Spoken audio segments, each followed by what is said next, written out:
Martin Muses and a special Teresa Travels edition of Miss Martin Muses, where we're going to be talking about St. Patrick. Why? Well, guess what tomorrow is? It is none other than St. Patrick's Day, and I decided to put together a few things about the real St. Patrick and some of the events in his life and locations that maybe people don't know about, and I wanted to share. I love me some St. Patrick. Why? Because I love Ireland more than life itself, and I won't be able to be streaming tomorrow. I might actually have to do some premieres because I am a traveling fool. So it's a little bit late, I know for me, but I wanted to go ahead and get this party moving. So let's first of all get ourselves oriented. Where is our St. Patrick? Why, precious? He is none other than hanging out in Ireland. The educator in me always likes to orient ourselves and know where we are. Now, of course, St. Patrick was not born in Ireland. He is not even Irish, but that is where he is associated with because the majority of his ministry was there. And of course, a very traumatic thing happened to him, which he is known for. That is, he was enslaved. He was enslaved over there. And that's where he kind of found Jesus, for lack of a better word. He was always a Christian, but nothing like a good dose of adversity and pain and agony to let you know what's a little more important in life. We're zooming in even some more. Now, here's Ireland, but St. Patrick was most likely born in Wales. I tend to hold to that agreement. Sometimes people in Scotland like to believe that he was from Scotland or England, around that general area, but Wales is the one that I've always come down on if I'm wrong. And of course, if I'm wrong about anything to do with St. Patrick, please go ahead and let me know because I am not an expert on him. This is not something that I have studied in great detail. And his life is very, very tricky because so much is associated with legend. And it was acceptable to make up legends about saints and other historical figures. So you have to kind of sort through what's real and what is not. Well, look who is here. It is none other than Darren M. Slanta, Teresa. Slanta to you too.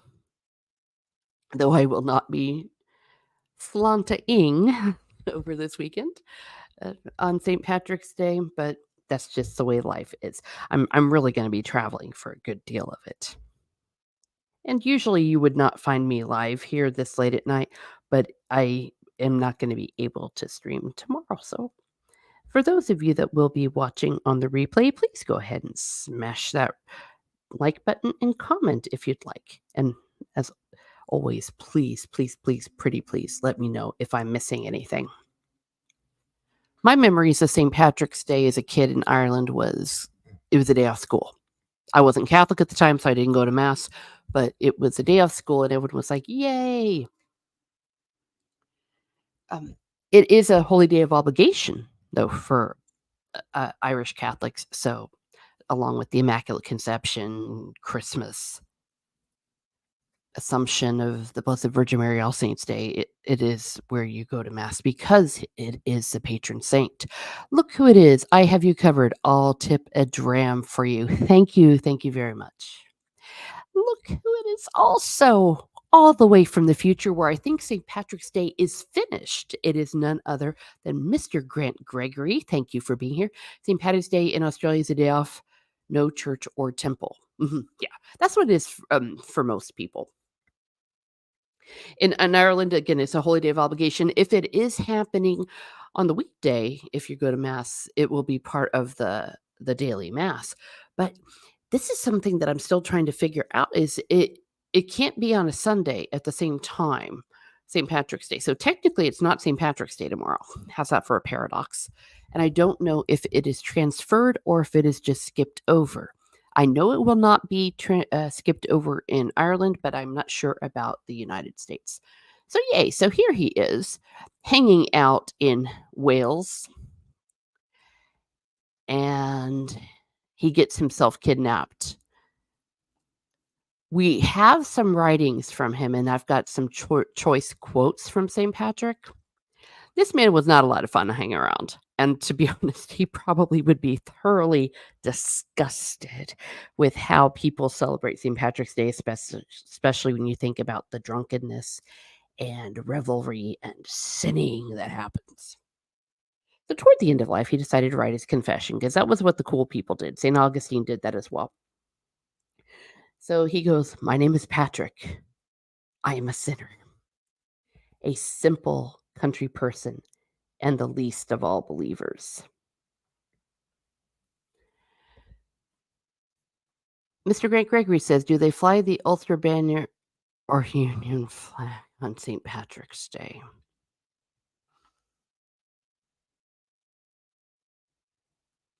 Wow.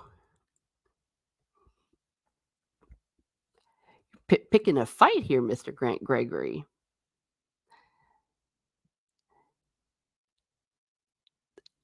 If you're talking about what goes on in Northern Ireland, I'm not sure. But if there is anything really from my life that is associated with St. Patrick, it is the wearing of the green for Catholicism. The rest, I don't know. Yeah. We talked a little bit about some of these issues on our history one with Potato Revan. So if any of you all have watched that, please go ahead and do so. I really enjoyed having a perspective from a native Irishman on it. So this is what he has to say for himself. He's a sinner. And he probably would think we're all sinners too. Oh, he was taken prisoner. It happened all the time. Nothing like a bunch of raiders coming in, taking people into slavery. And he's talking about that is the person that enslaved him. His home was near there where he's going to end up. And that is where I was taken prisoner. I was about 16 at the time. So St. Patrick was 16 years old when he was taken prisoner.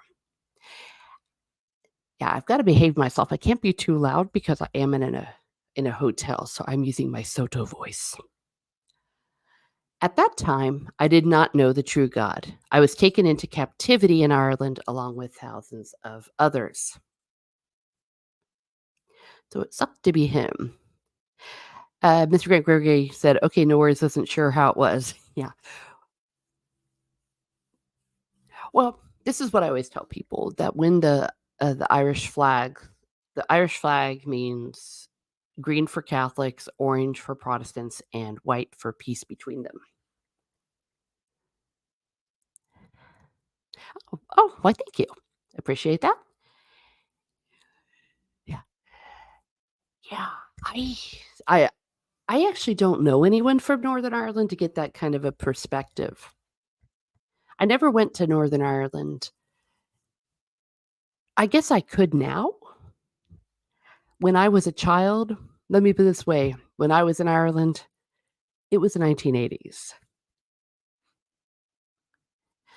Now, we tend to think that St. Patrick was enslaved and served his servitude here in County Mayo.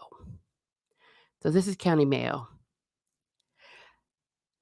Several reasons for that, but one of them given is when he escaped, he said that he walked about 200 miles. I have seen a historian say, though, that he could have also walked 200 miles because he was wandering around, he didn't know where he was going.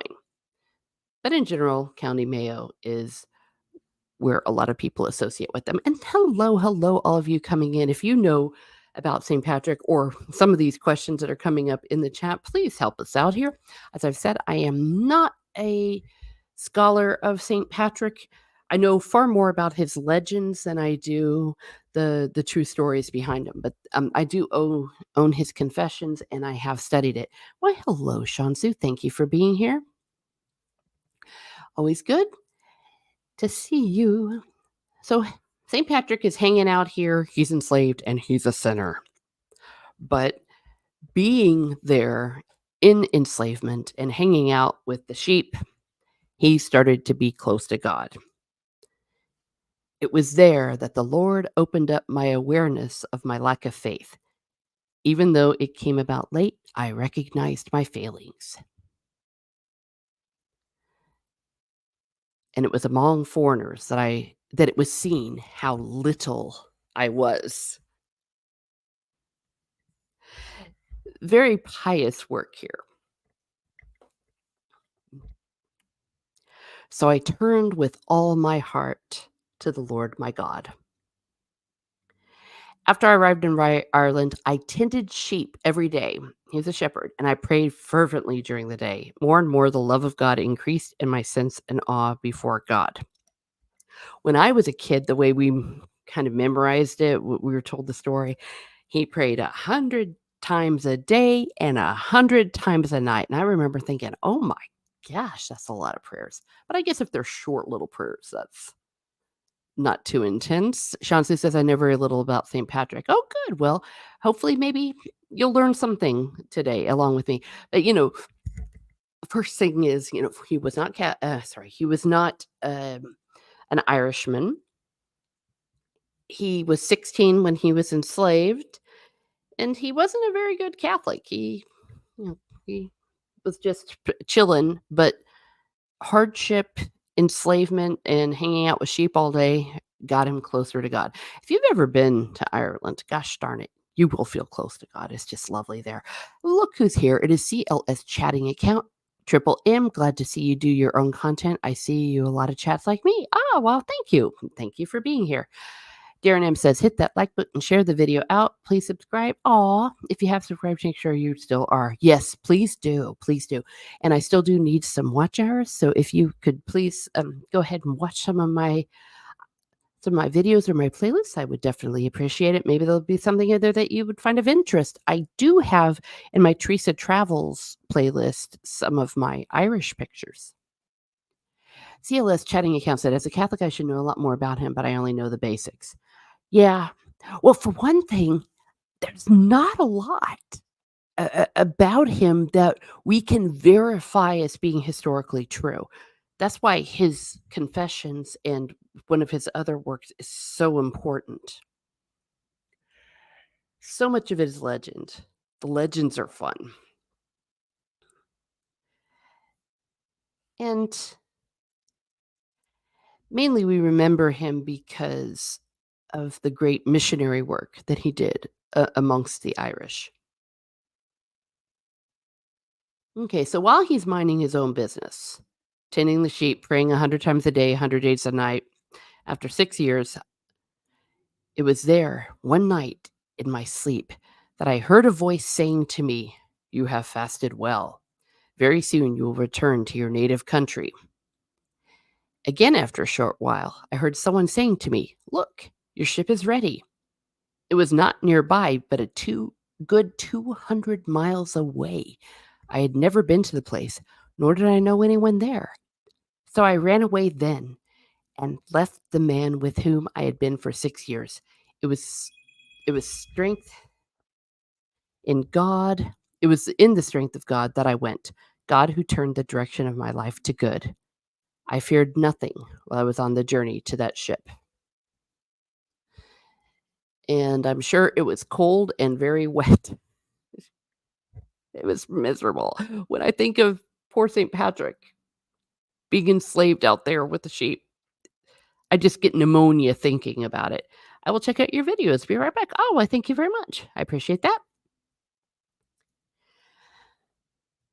Again, very pious work.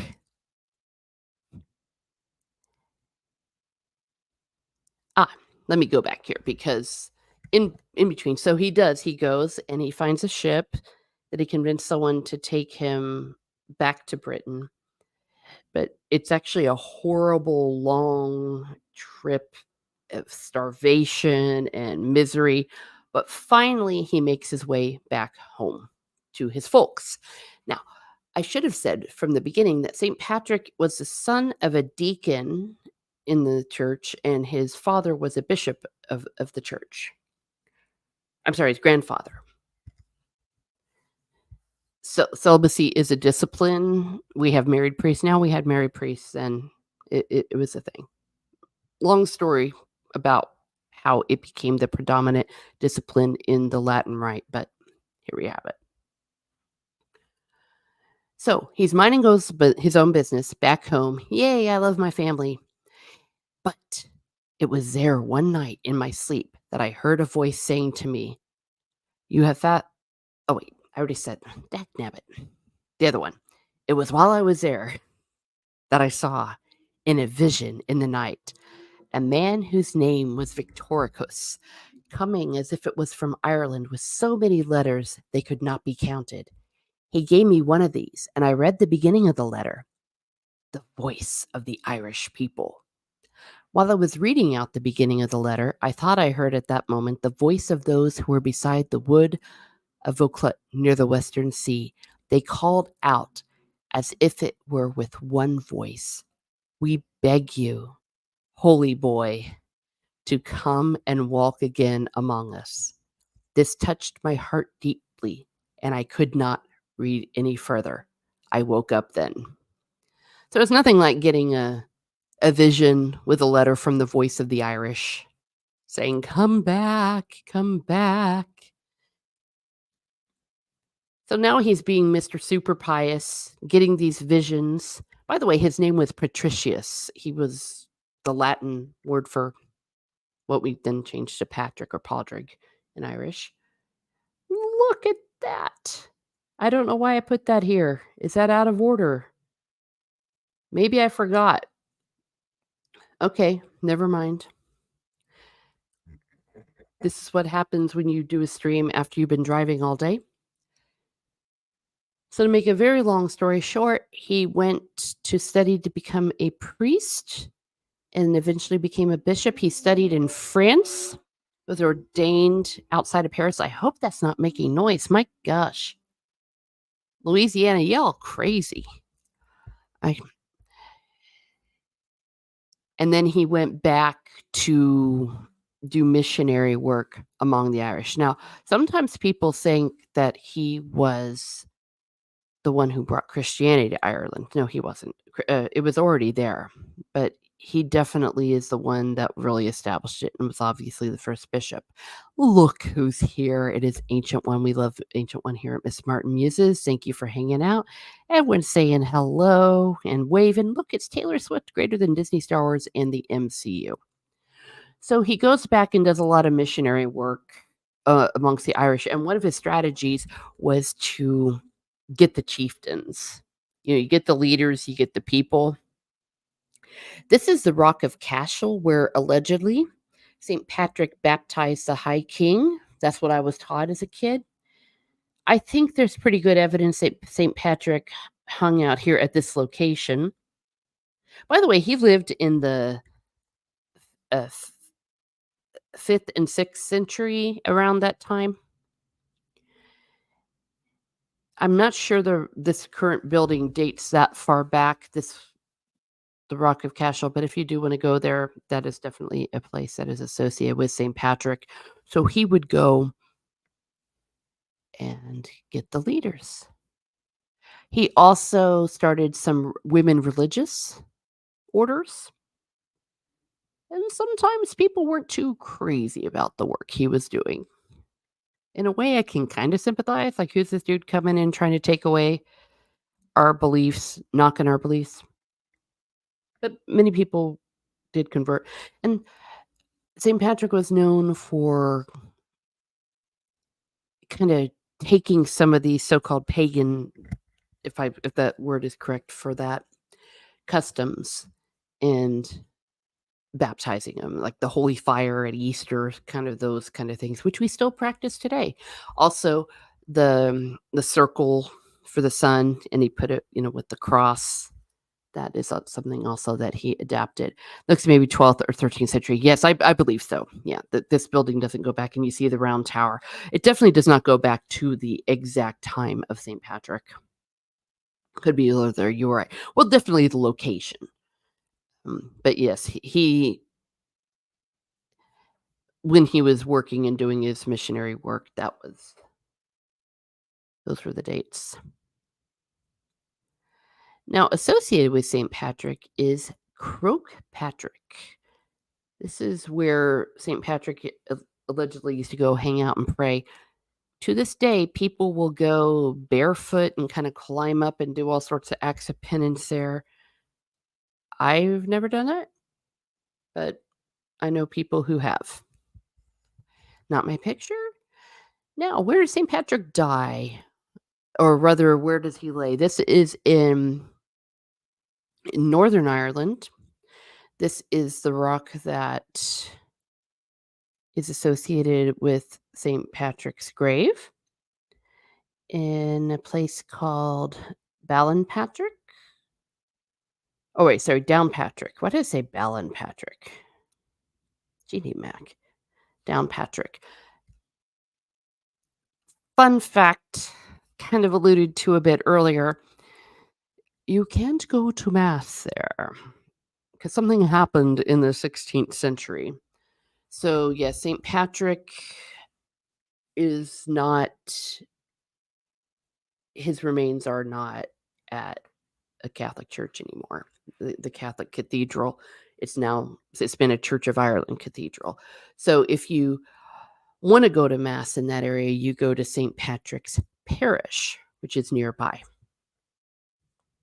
You'll see that often in Ireland. You'll see the cathedral, and then the corresponding, it'll say the word parish for the Catholic. And these buildings were built when they were free to do so. But yep, there's his grave. Here's the St. Patrick Parish. And so it's also the shrine to St. Patrick. And I think that's the end of my slide. Yes, it is. Again, this was a bit of a brief overview. Now, some of the legends associated with St. Patrick, I'm going to get out of this here. The one about the snakes. Yeah, no, he didn't do that. There really weren't snakes or big snakes, and the whole idea that he came and was like, "Snakes, you're going away." It was all very symbolic. It was a nice pious story. I think it was first talked about in some pious works in the 11th century, but definitely long, long time after he lived. But, if you're thinking he's dispelling evil and stuff, it's like, yes, he got rid of the snakes in Ireland. There's also a very pious tradition of associating the shamrock with St. Patrick because he showed the Trinity with it. John Sue, yes, everywhere in Ireland always looks so pretty. Yes, it does. I love Ireland. There's no evidence that he did. A historian, History Calling, does a really good factual background of St. Patrick, and I believe she found a source. The earliest source is the 17th century, talking about him using the shamrock for the Father, Son, Holy Ghost. But hey, it's a great story. It's a pious legend that you could definitely use. I've used it before. Use it with children. Shamrocks for St. Patrick's Day associated with that. Green associated with the Catholicism. Why not? That's another pious story about him. Oh, here's one that I was taught as a little girl. At the Rock of Cashel, when he was baptizing the king, he had a walking staff, a sharp walking staff, and right before they start the baptism ritual, St. Patrick, puts down his staff and it goes right through the king's foot. And he doesn't cry out or complain because the king thought that it was part of the baptism ritual. And afterwards, St. Patrick was horrified. "Oh my gosh, why didn't you tell me?" He's like, "Oh, I thought it was part of the baptism." That's another story I remember being told as a little girl. It's fun. Most likely not true. Someone takes a staff and puts it through your foot, you're gonna be screaming. Stone structures always look pretty in ways. Yes. Yes, lurch. Slight return. Oh, whoops. I just saw your wave. Yes, hello. St. Patrick Whoop, a close up of Miss Martin Muses. Oh, yes, that's me. Yes, a rose. Do you all know any other pious stories about St. Patrick? Those are the ones I know. Oh, big, sad, sad story.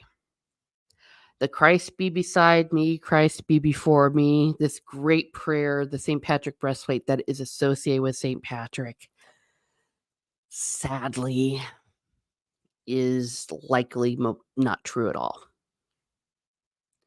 It's it's also one that dates, I don't know, far, far after his life. But it's a great prayer. So why not? Why not do it? Also, needless to say, when you see pictures of St. Patrick dressed in green with his shamrocks and all that, that is a pious representation, not representative of what he would have looked like. So there it is. There it is in a nutshell. I know this is short, this is sweet, but I really wanted to get this going and I wanted to share this with you all because I will be on the road and my mother's trying to call me. She thinks I'm dead. So I texted her and told her I was here. So, in any case, I hope you all have a very happy and a safe St. Patrick's Day. I also hope that maybe I whetted your appetite for some more information about this great man and some of the other Irish saints. They're crazy. St. Kevin and St. Brendan are ones I particularly almost relate to. Darren M says, as Dave Allen, Irish comedian, used to say while closing out a show, good night, good luck, and may your God go with you. Thank you for the stream and the information. Well, thank you. And I really should say, go look at History Callings one. Maybe I'll share that out on my Twitter. She is from Northern Ireland and she does so much good historical work. And it's very factual. She just tells you the facts. And she also talks about some of the legends associated with St. Patrick. So thank you, Lurch Slight Return, and everyone here. Have a great day and be certain to not pinch anyone. That oh, don't get me started on some of those things. Don't pinch someone on St. Patrick's Day. It's okay if they don't wear green. St. Patrick will certainly understand, but be certain to enjoy yourself tomorrow and maybe have a Guinness on my behalf. What do you say? Yes, happy St. Patrick's Day, everyone. Good night.